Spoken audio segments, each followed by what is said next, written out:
Salut tout le monde, c'est Ryper, j'espère que vous allez bien, pour ma part ça va plutôt pas mal. Aujourd'hui on se retrouve pour une vidéo Clim Duo en Panda et Nutroph. Donc c'est un donjon encore une fois assez simple, hein. C'est comme le Silarg que j'ai fait la dernière fois avec le Kra.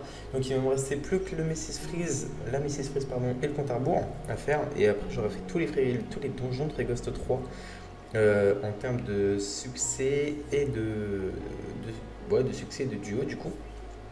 Donc je vais être tranquille, j'aurai plus que le compte à rebours le compte à rebours et ses sbires à taper, donc les doubles boss. Donc pour le moment ça peut attendre encore un peu, comme je vous l'ai dit, les pieds c'est pas un truc que je maîtrise et j'ai pas vraiment la foi d'apprendre pour le moment. Donc ça va attendre encore un peu. En tout cas, j'ai fait une petite intro, je voulais vous faire un petit montage parce que voilà, dans les salles on s'est un peu amusé avec Darunia. Donc j'ai fait les salles avec Darunia mais il m'a abandonné, bon, j'ai l'habitude, hein. Il finit jamais les combats avec moi, donc c'est pas très grave. Le truc c'est qu'à chaque fois on part à moitié en dispute parce que justement il fait pas les bons moves qu'il faudrait. Donc ça c'est drôle, peut-être un jour je vous ferai des best-of de ça, parce que franchement c'est vraiment énervant. Par exemple la première tenta se passait plutôt bien, puis il a pas fait le meilleur des moves. Donc on n'a pas pu faire la première tenta, puis après on a dû refaire 2-3 tentas, puis moi ça m'a déconcentré, donc après c'est moi qui faisais de la merde. Enfin c'est vraiment assez drôle, mais vu qu'on n'est pas souvent en ce moment en vocal, les réactions c'est pas vraiment top, quoi. Vous voyez les messages écrits mais c'est tout. Donc voilà, en tout cas, je vais un peu vous parler du Clim Duo. Donc c'est un donjon quand même assez simple dans la globalité. Le système de debuff est assez simple. En revanche, avec des personnages distance, c'est un peu plus compliqué. Il faut bien réussir à prendre la marge. Pour ceux qui ne connaissent pas, donc le Clim, c'est un cordonnier de Freeghost 3. Il a la particularité en fait de poser des glyphes à partir du tour 3 et donc il faut terminer son... Enfin non, il pose des glyphes dès le tour 1 mais par contre il faut terminer dès le tour 3 dessus, sinon vous êtes en état pacifiste. Encore une fois, ça a été nerfé. Avant, si vous ne terminez pas sur l'une des glyphes, vous étiez directement mort. Il n'y avait pas d'autre solution, c'était comme ça. Là, ça a été mis en état pacifiste, donc ça veut dire que même vous pouvez encore soigner, vous pouvez encore tanker, vous pouvez encore râle ou quoi que ce soit, donc vraiment c'est devenu beaucoup plus simple qu'avant. Par contre c'est un donjon, on prend beaucoup de dégâts, donc je vous conseille en fait, moi le panda il était en mode normal, il avait son stuff normal, il avait juste un 2 coco en plus, les Nutroph et le panda avaient un 2 coco, parce qu'en fait il y a beaucoup à tank, et les Nutroph prend beaucoup de dégâts, mais il est surtout DPS quand même. Sur certains points, parce qu'en fait c'est avec le panda que je débuff et c'est avec les Nutroph que je tape. La debuff c'est assez simple également, il faut juste pousser un allié sur le Clim et par contre ça débuffe qu'un seul tour. Donc j'avais fait presque 3-4 tentas. C'est un donjon en fait, on se fait avoir assez bêtement par les poisons, parce que le Clim vous pose un poison de feu cumulable jusqu'à 3 fois, donc c'est quand même assez énorme, vous pouvez prendre du 1500 en fin de tour.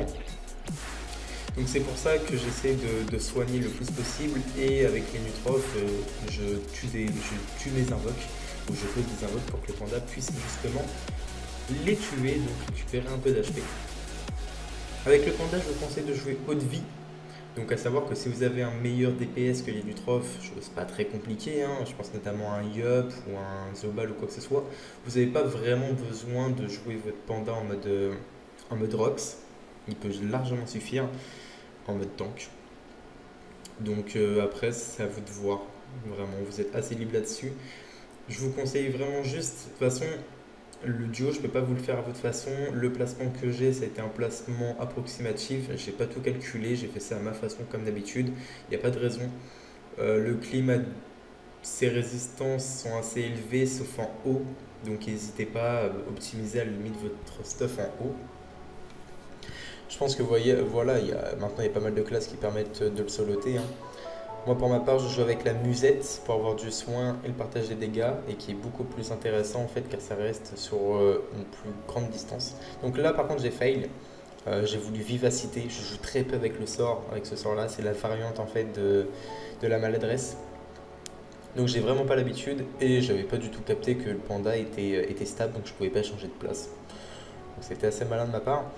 A savoir aussi avec le clim, moins il a d'HP, plus il tape fort et il a parfois des boosts qui vont jusqu'à 300 de dommages. Donc on prend quand même d'assez grosses claques.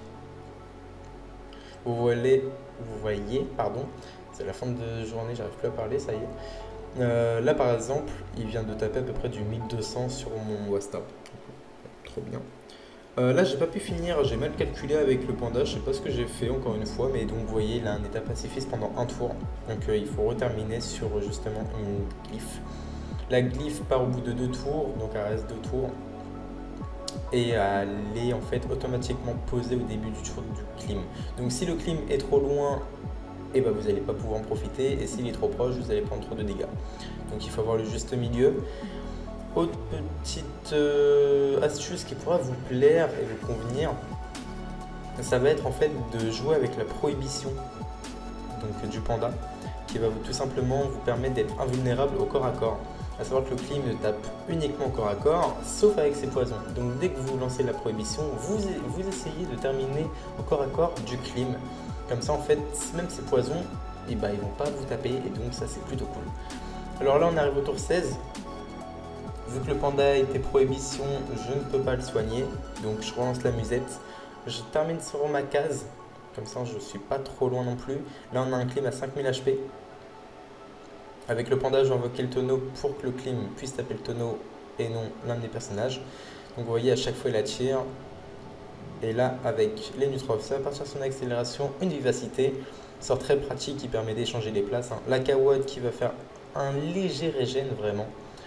Je pose le tonneau afin que le clim l'invoque.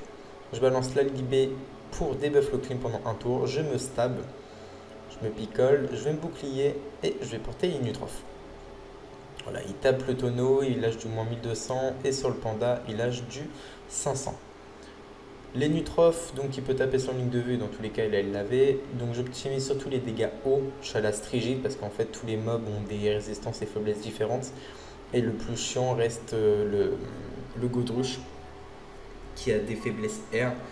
Donc j'aurais pu mettre uniquement le stuff air, mais vu que le clim avait des résistances air assez élevées, c'était pas très intéressant. Là on arrive à un moment assez critique, le panda n'a plus que 300 HP, donc je pose le tonneau, je le vivacité, je le pandore et le clé de bras, donc qui récupère à peu près 1000 HP. Avec le tonneau, je termine au corps à corps, je vais pouvoir le cac et le pousser pour debuff le clim. Donc là voilà, je récupère à peu près 1004 HP. Mais là il me reste à nouveau 15 HP. Donc vous voyez, là j'ai vraiment de très grosses patates. Donc je repars sur du soin. Cette fois-ci, je pose la musette qui va me permettre de faire du soin. Je debuff le clim, il perd donc ses dommages, c'est ce qui lui permet en fait de taper plus fort. Le petit coup de cac avec le panda sur la pelle. Je me prohibition à nouveau, comme ça au moins il ne peut pas me taper au corps à corps. Avec les Nutroph, je vais partir sur une clé de bras, je vais me boost parce qu'il est encore en état vulnérable au clim, donc il n'y a pas point d'utilité. Là je joue les corrupts, je sais pas ce que j'ai foutu, j'ai complètement bouché ma ligne de vue. Donc j'ai quand même réussi à corrupt avec l'accélération. Je pose le Wasta avec le panda, je me maîtrise, je vais porter les Nutroph. Et là, avec les Nutroph, je claque la libé, ça débuffe le clim qui a plus que 3700 HP. J'ai pas de ligne de vue, je sais pas encore ce que j'ai fait, vraiment, j'étais fatigué, j'ai l'impression, ou alors j'étais déconcentré, non, je pense plutôt que j'étais déconcentré. Donc là, je le débuffe à nouveau. Je mets le Wasta un peu plus loin parce que le panda est très très low. Je termine mon tour sur la glyphe, je me stab pour éviter qu'il me bouge. Et j'invoque le tonneau devant moi, comme ça il est taclé et il va pouvoir taper mes deux invoques.